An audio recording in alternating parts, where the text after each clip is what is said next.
Guys, today I'm reacting to the creepiest videos on YouTube. Let's go! Okay, here it is. Let's do it. He just kissed his dead grandma like 20 times. Paris rocks my world forever. I'm not trying to be mean, but like, what kind of channel is this? Some of the scariest things ever recorded aren't in horror movies, they're on YouTube. These are the creepiest videos ever posted on YouTube, ranked from the least to the most unsettling. I noticed, friends, that 69% of you guys aren't subscribed, and it would mean the world to me if you did. This is fake. Hold up. First of all, that's fake. He's just using that fake chart to get more subs. Please, you all don't listen to him. Actually, you subscribe to me because I'm actually a really poor content creator. Anyways, let's continue. Because I plan to double the amount of videos I give you guys, and this would help a ton. I'm Visual Venture and you are awesome.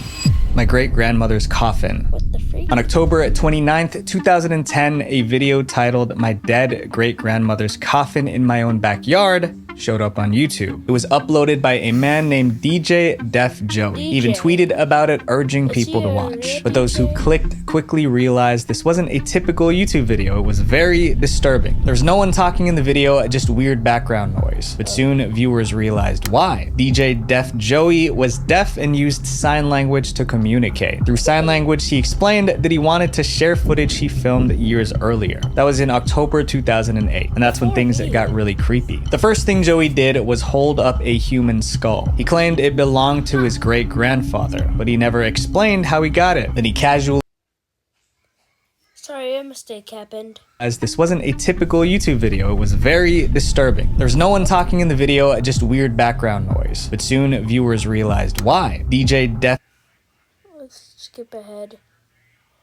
Then he casually dropped the skull and moved on to something more unsettling. He announced that his great-grandmother's coffin was in his backyard. According to Joey, his grandma passed away in 1945 and was buried in a cemetery. And 20 years ago, that cemetery shut down. But instead of finding another burial site, Joey kept his grandma's coffin in his own backyard of all places. And he was so proud of it. He made a video to tell the world. But Joey didn't just talk about the coffin in his backyard, he wanted to show it. But simply showing the coffin wasn't enough. Joey wanted to take it a step further. He wanted to show what was inside. He signed, "I've been taking care of her casket, checking to make sure everything is okay, so wanted to see what she looked like today." He turned his camera toward the coffin and slowly lifted the lid. Inside was his great-grandmother's body, dry and stiff. If that wasn't creepy enough, Joey leaned in and he kissed his great-grandmother's corpse. A few seconds later, the video ended. Those who watched it were horrified. He just kissed his dead grandma like 20 times. Some questioned if it was even real. But Joey's actions also raised a bigger question. Was this even legal? Normally, keeping human remains requires legal approval and strict health regulations. But based on what Joey showed, none of these rules seem to have been followed. Despite that, authorities never got involved and YouTube never removed the video. About 15 years later, it's still online. This next video isn't just creepy. Some think it's also supernatural. Hold up.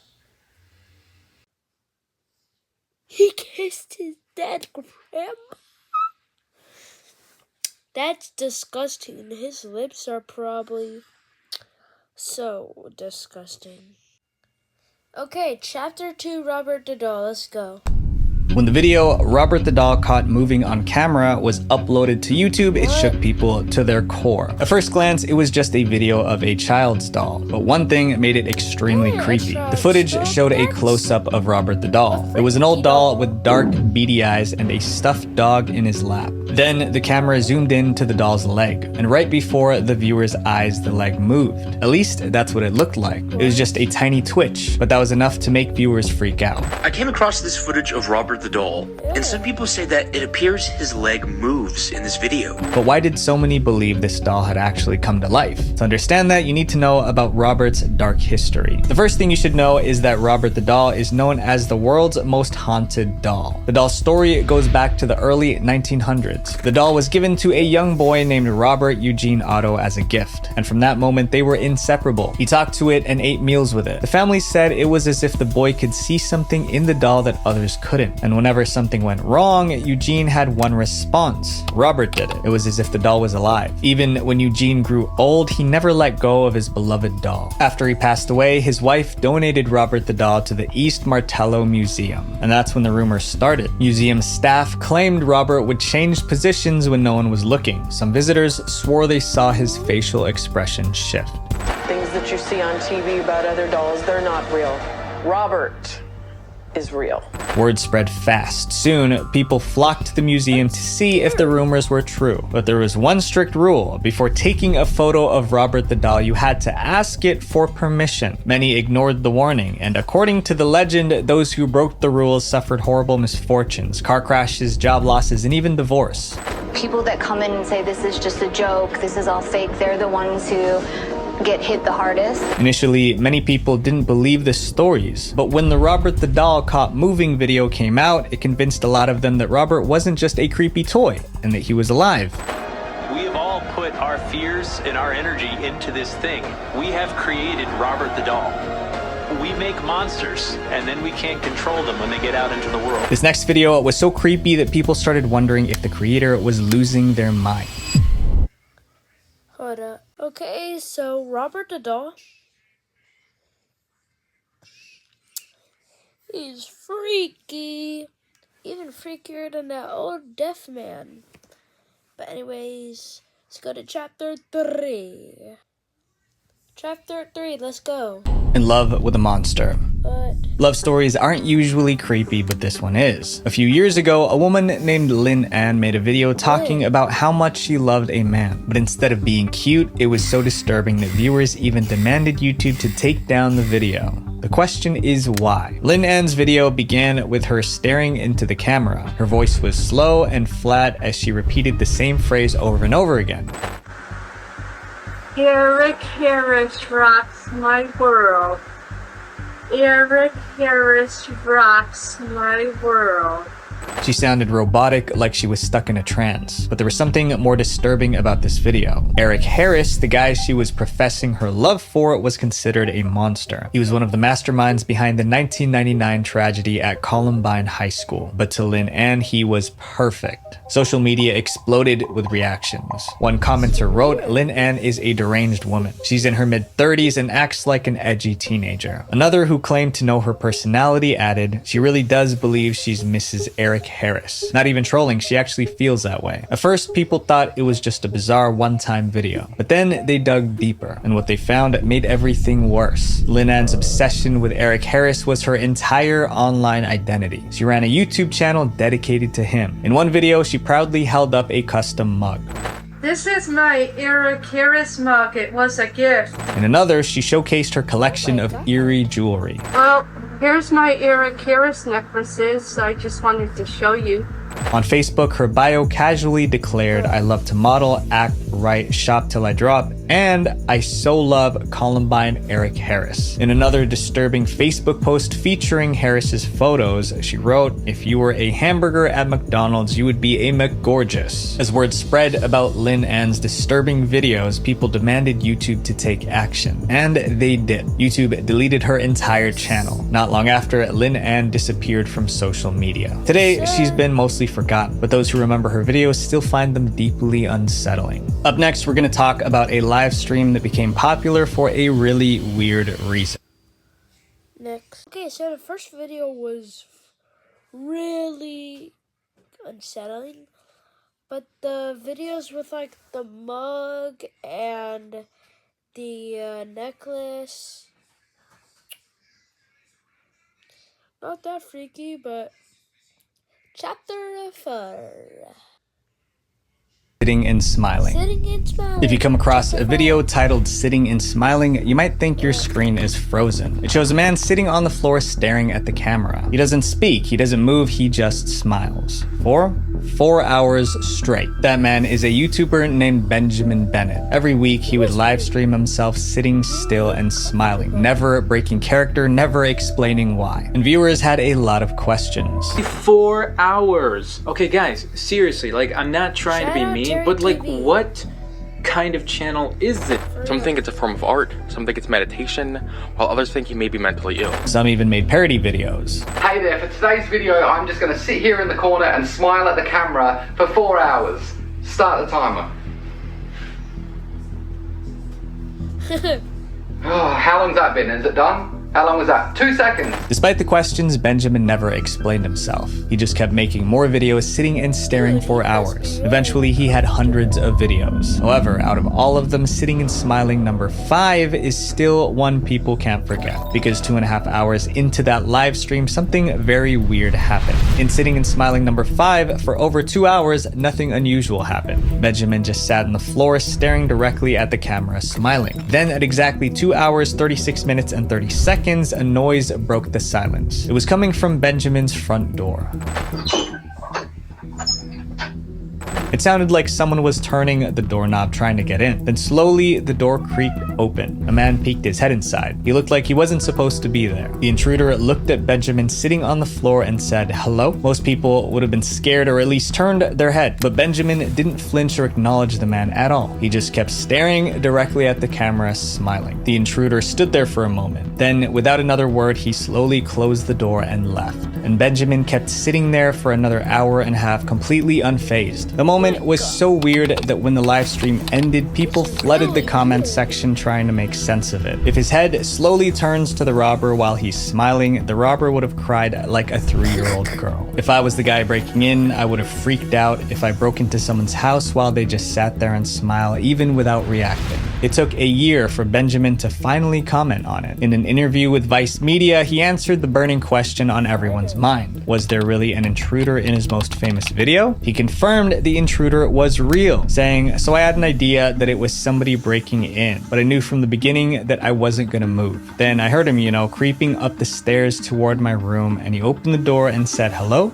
And I didn't move, and he closed the door and left the house." Then Benjamin explained why he didn't react. "I knew that as long as I didn't react, whatever was going to happen in that situation would make a really amazing video. I think making that video was more important to me at the time." Benjamin said that after the live stream ended, he checked his home and thankfully nothing was stolen. Even after that, he still kept making the sitting and smiling videos, each one 4 hours long. Today, there are hundreds of those videos on Benjamin's channel, and each one is very unsettling. Sometimes a video is so confusing it becomes creepy. That's exactly the case with this next one. Blank Rooms. Okay. Benjamin, I thought in the beginning he was freaky, but he's actually pretty chill, and he's not crazy, not mentally ill. But anyways, Chapter 5. Blank Room Soup. Chapter 5. Soup. In 2005, a video titled blankroomsoup.avi appeared on YouTube, but nothing about the video made sense. A man sits in an empty room with white walls eating soup with an oversized spoon. Then from behind, a strange cartoonish character with massive head steps toward the man. The man doesn't react, he just keeps eating, then starts crying. The mascot pats his back to comfort him. Seconds later, another mascot steps into the frame to console the man. Then the video ends with no explanation and no context. That's when the internet started asking questions. When Blank Room Soup went viral, everyone had theories about what it meant. Some seemed logical. Maybe there's a deeper meaning behind this. I definitely was thinking about that. If it is like an art house film or some kind of short film. Like an interpretation sort of. Yes. But the most disturbing theory claimed that the man was being forced to eat the remains of his own family. Ew. Oh, that would be so nasty. Being forced to eat human remains. What kind of human remains, I don't know, but I don't want to know. Others believed it was a punishment tape from the Chinese mafia, a brutal warning to their enemies. Then the mystery deepened. A second clip showed up and it was called Blank Room Soup 2. It looked just like the first video, except this time the mascots rushed toward the man as if they were about to attack. But there was a break in the case. Internet detectives figured out where the mascots in the video were from. They were Ray Rays, which were cartoonish figures created by animator Raymond Percy. He used them for his live performances. Naturally, all eyes turned to Percy. But Percy denied everything. He claimed his Ray Ray costumes were stolen from his trailer months earlier. If that was true, then whoever stole them was likely behind the video. But no one knew who. For nearly 2 decades, the mystery has remained unsolved. Some say that Percy didn't file a police report, which was weird, but no one knows for sure. This next video wasn't staged or scripted. It was a disturbing moment in someone's real life. Waking up with Chapter 5? If he actually ate his family, that'd be so disgusting. I would probably puke. But yeah, chapter 6. Let's go. Okay, chapter 6, Elevator Girl. On February 13th, 2023, the LA police uploaded an unsettling video to YouTube. It was CCTV footage from the Cecil Hotel. The clip showed a young woman acting strange inside an elevator. She pressed multiple buttons, looked around nervously, and stepped in and out. At one point, she waved her hands, almost like she was talking to someone, but no one was there. Then she walked away. It was the last time anyone saw her alive. Her name was Elisa Lam, a 21-year-old college student from Canada visiting California. She arrived in Los Angeles in January 2013 and checked into the Cecil Hotel. But this wasn't just any hotel. The Cecil had a dark history. It was a scene of many violent crimes. At one point, Richard Ramirez, also known as the Night Stalker, stayed there while committing brutal crimes in the 1980s. When Elisa first checked in, she shared a room with another guest, but a roommate quickly complained about Elisa's strange behavior. Elisa left unsettling notes around the room with messages like "go home and go away." She also locked the door and demanded a password before letting her roommate in. Before long, Elisa was moved to a private room. Elisa also kept in touch with her parents, calling them every day. But on January 31st, the day she was supposed to check out of the hotel, she went silent. Her parents immediately knew something was wrong. They contacted the LAPD and a search began. Elisa's belongings were still in her room, but there was no sign of her. Then they decided to check the hotel's CCTV footage. The last known footage of Elisa was taken inside the hotel elevator. In the video, she seemed anxious, pressing multiple buttons and behaving strangely like someone was after her. Finally, Elisa walked out of the elevator. Hoping for leads, the LAPD released the footage to the public. Instead of answers, it led to a lot of speculation. Some people believed she was playing the Korean elevator game. This is a ritual that supposedly opens a portal to another dimension. Others thought she was suffering a mental breakdown. A darker theory suggested she was interacting with a ghost. For 2 weeks, Elisa was missing. Then they found her in the last place anyone expected. Guests at the Cecil Hotel started complaining about the water. The pressure in the water was terrible. The shower was awful. The water, and when you turned the tap on, the water was coming black first. A hotel worker went to check the rooftop water tanks. When he opened the tank, he found Elisa floating face up inside.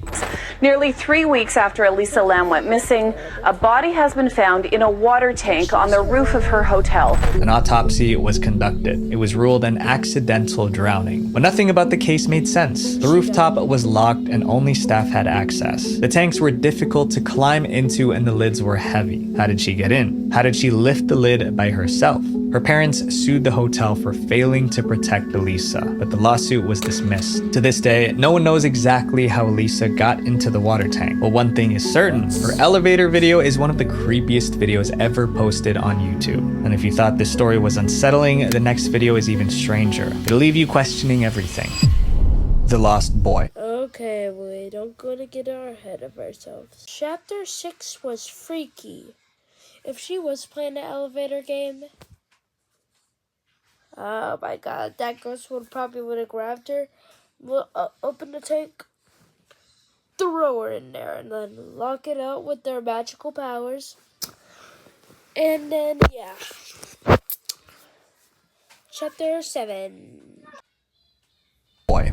Chapter 7. In May 2009, a teenager named Will Norton uploaded a video to his YouTube channel. It was titled "I Nearly Died." In the video, Will described a terrifying event that nearly took his life. It's May 8th, 2009, and today I nearly died. Looking back now, the video felt really creepy because if you compare what Will said in that video to what happened next, it seemed like he unknowingly predicted his own fate. The video starts with Will describing his morning, waking up to extreme weather. I wake up this morning and it is storming like crazy. I can hear the hail on the roof. I look out my window, the pool is going crazy. It's still pitch dark outside and it's like 7:20. Despite the storm, Will got into his Hummer and started driving to school, but he quickly realized it was a mistake. Traffic lights exploded as he passed. A power plant near his school blew up just seconds before he drove by. Suddenly his car didn't feel so safe. Keep in mind, I drive a Hummer, so really I shouldn't have any reason to be scared. But then I turn on the main road of my town, and the wind is so crazy. When he finally arrived at school, he realized that no one else from his class had made it. The storm was too serious. Will ended the video by saying he felt lucky to have survived. Unfortunately, Will's luck was about to run out. Fast forward 2 years to May 22nd, 2011. That day, Will Norton was graduating from Joplin High School. He was surrounded by friends and family when suddenly the tornado sirens went off. That meant a tornado was coming, so people had to get to safety. Will and his father, Mark Norton, left the ceremony early, driving home in the same Hummer that Will used in the storm 2 years prior. Will and his dad were 20 minutes away from home when the tornado hit. It was an EF5 tornado with 200-mile-per-hour winds. Simply put, the tornado was strong enough to crush buildings and destroy everything in its path. The tornado grabbed the Hummer and tossed it around, flipping it over and over. Will's father managed to stay inside, but Will wasn't so lucky. The door ripped open and Will was sucked into the tornado. When the storm passed, rescue crews rushed in. Over the weekend, 70 tornadoes in 70 states, but what happened here in Joplin was certainly the worst. But Will was nowhere to be found. His family frantically searched hospitals hoping for a miracle. More than 150 volunteers were involved in the search and thousands of people followed the Help Find Will Norton Facebook page. Then nearly a week later, search crews found him. Will was found in a pond. He didn't survive. Now, watching Will's old video doesn't feel like a survival story. It felt like a prediction. 5 years after Will's passing, his father revealed that Will's room is still the way he left it, and his family misses him every day. These videos prove that the internet doesn't need jump scares to be terrifying. Sometimes the most unsettling content is the stuff people post without thinking twice. Visual Venture. Wait, before you go, make sure you guys watch my video on notorious videos deleted from YouTube because it's really close to this one. Love you guys. Yeah, we can watch it next time probably. Chapter 7. Chapter 7 really isn't creepy, but it's scary. I'm sorry that Will passed, but how did he predict that? It reminds me of time traveling and predictions, but anyways, into the outro. Outro, everyone. Thank you all for watching me. Make sure you like and subscribe. And I'll see you all in the video. We might watch that videos deleted stuff. But if this video gets popular, I'll do it. So if you want to see that, make this video get popular, please. Peace. If I knew I'd be with you, is it too late to pursue? I bite my tongue, it's a bad habit.